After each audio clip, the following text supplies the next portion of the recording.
사랑하는 도마동 믿음의 가족 여러분 안녕하십니까? 한 주일의 일을 마치고 안식일을 맞이하는 예비일이 되었습니다. 오늘도 좋으신 하나님의 인도하심이 함께하는 하루가 되기를 바랍니다. 오늘 아침에 함께 나눌 말씀은 탐심을 물리치라입니다. 성경 말씀 출애굽기 20장 17절에 있는 말씀입니다. 내 이웃의 집을 탐내지 말라. 내 이웃의 아내나 그의 남종이나 그의 여종이나 그의 소나 그의 나귀나 무릇 내 이웃의 소유를 탐내지 말라.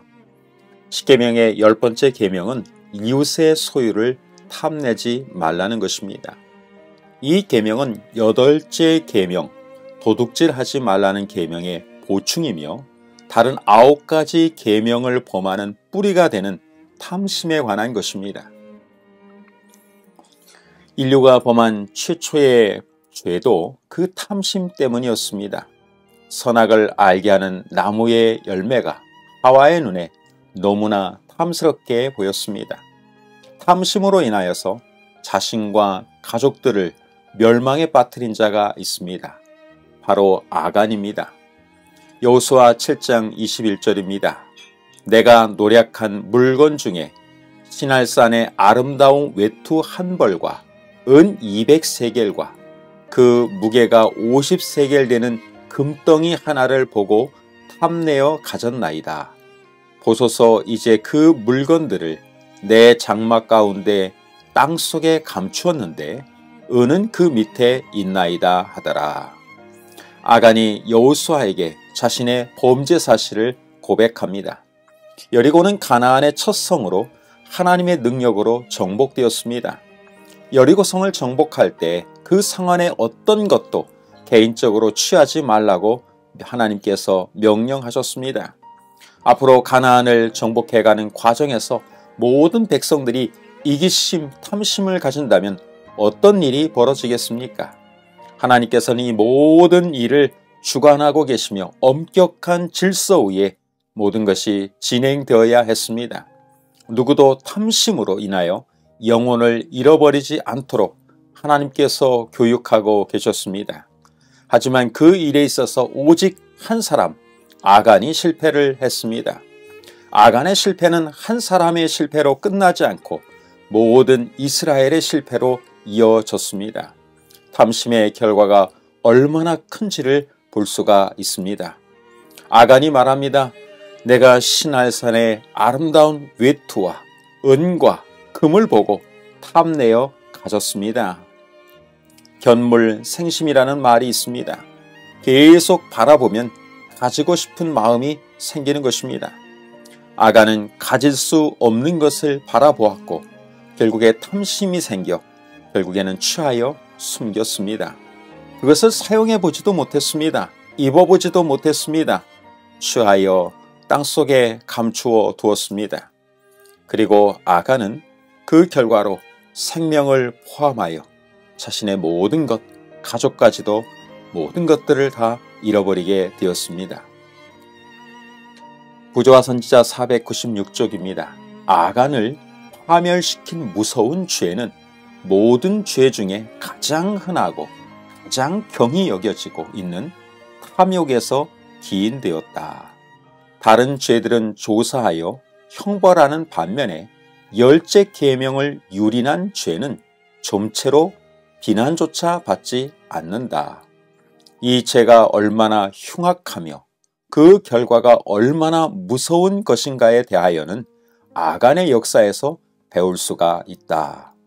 탐욕은 점차적으로 발전하는 죄악이다. 아간이 품은 무욕은 마침내 습관이 되어 거의 깨트릴 수 없는 족쇄처럼 그를 속박하였다. 문제는 일상적으로 탐심이 크게 죄로 여겨지지 않는다는 것입니다. 여러분은 사과를 고를 때 어떤 것이 눈이 가고 손이 가십니까? 식당에서 제공되는 사과가 있다면 끝까지 남아있어야 할 사과는 어떤 것이겠습니까? 가장 좋은 것이겠습니까? 아니면 가장 못생기고 맛없어 보이는 사과이겠습니까? 남을 배려하는 그리스도의 마음을 품은 사람들이 있는 곳에서는 곳에는 아마 끝까지 최고 좋은 사과가 남아있을 것이라고 예상이 됩니다. 교회 생활 속에서도 일어나는 작은 탐심이 연합을 해치고 그리스도 중심의 공동체를 깨뜨리게 됩니다.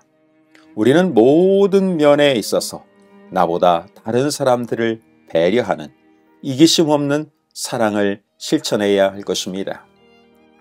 거짓말하는 착한 사람들이라는 책이 있습니다. 이 책 가운데는 1970년대에 미국 케네디 예술센터가 운영하는 선물 매장에서 일어난 일을 기록하고 있습니다. 거기서 일하는 직원은 대략 300명쯤이 되었는데 대부분은 나이가 지긋한 자원봉사자들이었습니다.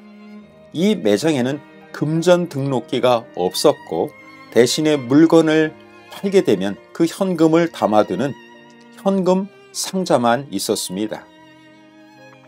문제는 이 매장의 한 해 매출이 40만 달러가 넘었는데 매출액 중에서 15만 달러를 누군가가 훔쳐간다는 것이었습니다. 당시 이 선물 매장의 매니저는 이런 부정행위를 눈치채고 조사를 시작했습니다. 그런데 그가 밝혀낸 것은 뜻밖의 사실이었습니다. 어떤 사람이 한 번에 큰 돈을 훔친 게 아니었습니다. 수많은 평범한 사람들이 조금씩 돈과 물품을 훔쳤던 것입니다. 예수를 사랑해서 자원봉사를 실천하기로 그래서 신청한 수십 명의 선한 사람들이 그런 일을 했던 것입니다. 사람들이 아주 사소한 부정행위를 저지르고 그 정도는 괜찮아 라고 생각하면서 그저 착한 사람들처럼 살아갔다는 것입니다. 사소한 탐심이 만연했기에 별거 아닌 것 같이 넘기는 수많은 일상들 속에서 혹시 나는 그릇된 욕망과 탐심에 이끌리지는 않았는지 살피고 믿음의 주요 또 온전케 하시는 예수님을 바라봄으로 항상 승리하는 삶을 살게 되시기를 간절히 바랍니다. 오늘 아침에도 역시 함께 기도의 제목을 나누겠습니다. 탐심을 물리치고 이타적인 사람이 되도록 기도해 주시면 좋겠습니다. 오늘 특별한 기도 요청을 드리기는 대장암 수술을 우리 강창규 성도님께서 충남대 병원에서 받게 됩니다. 수술이 잘 진행되고 치료될 수 있도록 위하여 기도해 주시면 감사하겠습니다. 또한 영적으로 부흥하고 성장하는 교회가 되도록 기도해 주시면 좋겠습니다. 안식일을 맞이하는 하루입니다. 모든 일들을 잘 마무리하고 거룩한 하나님의 안식에 들어갈 수 있는 우리 모든 가족들이 또한 되면 감사하겠습니다. 기도하겠습니다. 하늘에 계신 아버지 하나님, 우리를 위해 하늘의 보좌를 버리시고 아낌없이 모든 것을 주신 주님의 사랑과 희생으로 구원받았음을 인하여 감사를 드립니다. 우리도 일상의 사소한 것에서부터 지나친 탐심을 갖지 않도록 도와주시고 항상 거룩한 목적과 뜻을 세워 하나님과 동행하는 성도들이 될 수 있도록 도와주시옵소서. 특별히 아침에 기도드리기는 강창규 성도님이 오늘 충남대 병원에서 대장암 수술을 받게 될 것입니다. 주님의 도우심이 함께하여 주셔서 잘 치료받고 회복될 수 있도록 인도하여 주시옵소서. 오늘도 좋으신 하나님의 인도하심이 사랑하는 도마동 모든 믿음의 가족들과 함께하여 주시기를 예수님의 이름으로 기도드리옵나이다. 예, 오늘도 주님 안에서 좋은 복된 하루가 되시길 바랍니다. 감사합니다.